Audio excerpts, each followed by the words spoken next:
आप सभी का आज फिर स्वागत है। हम लोग आज फिर कारक प्रकरण में ही चल रहे हैं।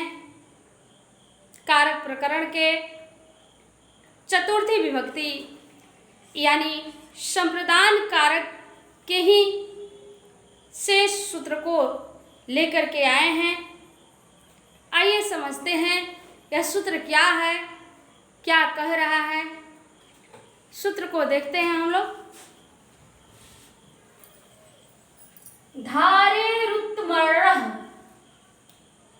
धारे रुत्मरः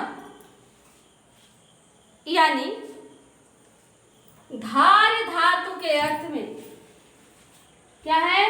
धारी। धार धातु के अर्थ में उत्मरः। उत्मरः माने क्या होगा? उत्मरः माने कर्ज देने वाला। उत्मरः माने कर्ज देने वाला यानी साहूकार, कर्जदाता, ऋणदाता जिसको कहेंगे हम लोग। तो धार धातु के अर्थ में जो साहूकार होता है, जो कर्ज देने वाला होता है, जो ऋणदाता होता है, उसमें चतुर्थी विभक्ति होती है। यानी फिर से कहें हम कि ऋणदाता में चतुर्थी विभक्ति होगी, कर्जदाता में चतुर्थी विभक्ति होगी, साहूकार में चतुर्थी विभक्ति होगी, कर्ज लेने वाले में नहीं। इतना आप लोग याद रखिएगा।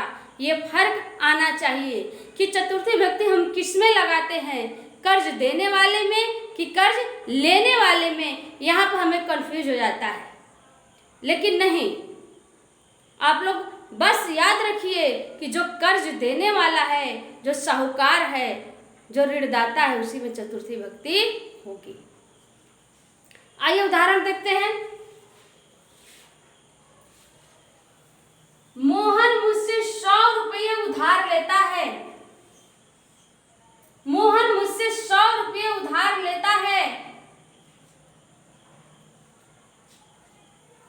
इसका संस्कृत होगा मोहन मह्यम शतम धारयति। ध्यान दीजिए, धार धातु से धारयति शब्द बना है।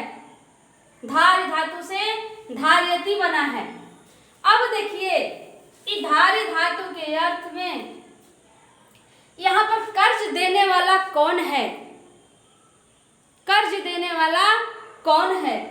तो यानी मुझसे 100 रुपये उधार लेता है कौन? मोहन। तो मोहन तो कर्ज देने वाला है नहीं, मोहन तो कर्ज लेने वाला है। तो हमें चतुर्थी किस में लगानी है? हमें चतुर्थी किस में लगानी है? मोहन में नहीं, हमें चतुर्थी मुझसे यहाँ पर लिखा गया है इसी में लगानी है, क्योंकि कर्ज देने वाला यहाँ पर मैं हूं। कर्ज देने वाला कौन है? मैं। तो यहाँ पर इसलिए मुझ में जो है चतुर्थी विभक्ति होगी, मोहन में नहीं। तो इसी आधार पर यहाँ पर मह्यम हुआ है। मोहनम मह्यम चतुर्थी विभक्ति में है। अस्मत् शब्द रूप चतुर्थी विभक्ति एक वचन। मोहनम मह्यम शतम धारयति, उधार लेता है यानी धारयति। दूसरा उदाहरण देखते हैं। रमेश तुम्हारे 100 रुपये का कर्जदार है। हम इस तरह लिखें या इस तरह लिखें, बात बराबर है, दोनों का अर्थ एक ही है। संस्कृत इसका देखते हैं। रमेशः तुभ्यं शतं धारयति। रमेशः तुभ्यं शतं धारयति। यहाँ पर ध्यान दीजिए कि जो रमेश है वह किसके 100 रुपये का कर्जदार है? तो तुम्हारे 100 रुपये का कर्जदार है। यानी तुम यहाँ पर दाता हो गए। तुम यहाँ पर क्या हो गए? दाता, साहूकार, कर्ज देने वाले। और रमेश क्या हो गया? कर्ज लेने वाला। तो हमें यहाँ ध्यान यही देना है कि हम जो कर्ज देता है उसमें चतुर्थी लगाते हैं, न कि कर्ज लेने वाले में। इसी कारण यहाँ पर रमेश में चतुर्थी विभक्ति नहीं हुई है, बल्कि रमेश में प्रथमा विभक्ति यानी करता है। रमेश क्रिया को करने वाला है, इसलिए इसमें प्रथमा विभक्ति हुई।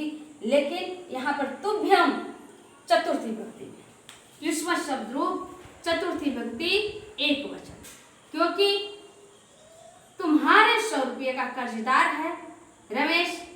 यानी तुमने रमेश को 100 रुपया दिया है, इसलिए तुम में चतुर्थी विभक्ति लगी है। युष्म शब्द रूप चतुर्थी विभक्ति एक वचन तुभ्यम शब्द। तीसरा उदाहरण, वह राम के 100 रुपये धारता है। देखिए, हम इसी चीज को कई तरह से लिख रहे हैं और इसी तरह से परीक्षा में भी आएगा। चाहे इस तरह लिखे, इस तरह लिखे या इस तरह लिखे, आपको घबराना नहीं है। सबका मतलब धार्यति ही होगा।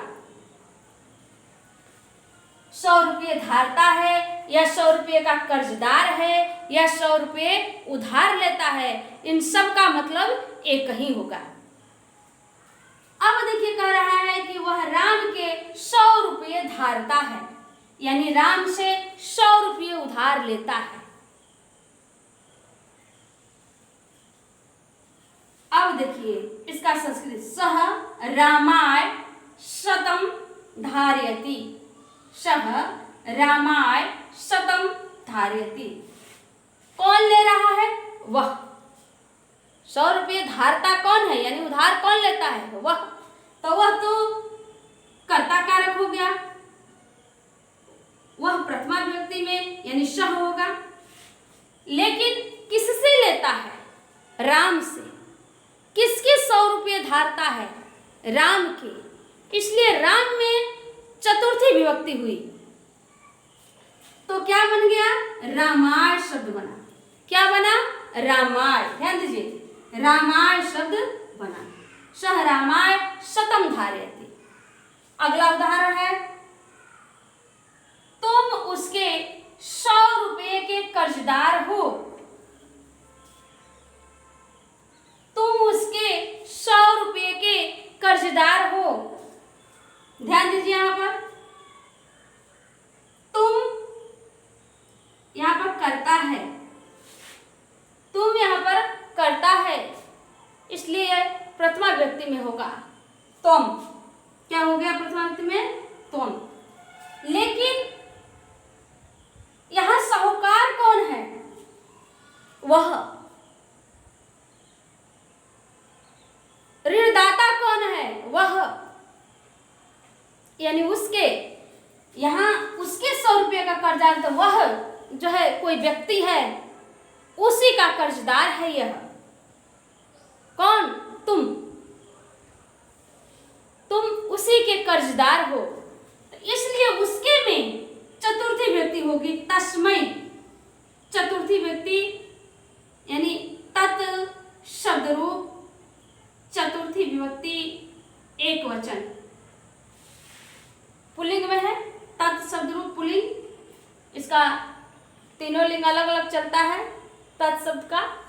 तो पुल्लिंग में तस्मै, तुम तस्मै शतम धार्यसि।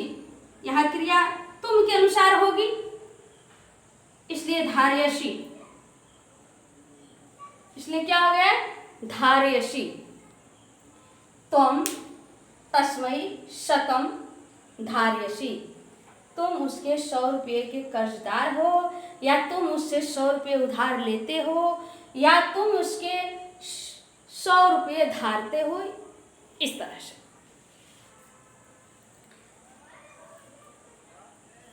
तो मैं आशा करती हूँ कि धारेरुत्मर्णः सूत्र का मतलब आप सभी को बहुत ही अच्छे ढंग से समझ में आ गया होगा।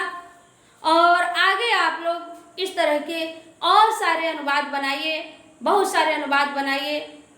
मुझे पूरा विश्वास है कि आप लोगों को अनुवाद बनाने बहुत अच्छे तरीके से आ जाएगा। अभी के लिए इतना ही।